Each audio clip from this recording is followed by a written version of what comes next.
Baby ka pa rin ni Papa. Si Cristel, baby pa din yan.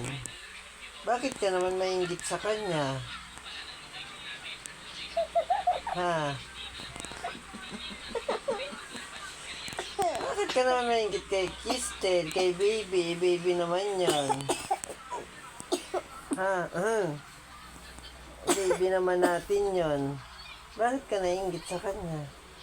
Kaya siya hindi pinapagalitan. Hindi siya pinapagalitan lagi. Tapos? Ako pinapagalitan, si Bibi hindi. Hindi ka napapagalitan ni Papa. Hindi ka napapagalitan ni Papa, hindi ka napapagalitan ni Mama. Basta huwag ka makulit. Kasi makulit kaya kaya ka napapagalitan eh. Baby pa naman to, wala ko pang alam. Baby pa yon. Ikaw kasi para ka ng tiyanak. Hindi, baby ka pa din. Ikaw nga yung baby ni Papa eh. Ikaw nga yung baby ni Papa. Ang ganda mo oh, tingnan mo. Ang ganda mo sa ano oh. Hindi, baby ka. Hindi ka naman pinapagalitan, di ba? Sinasabihan ka lang kasi si baby. Kasi si baby natutulog.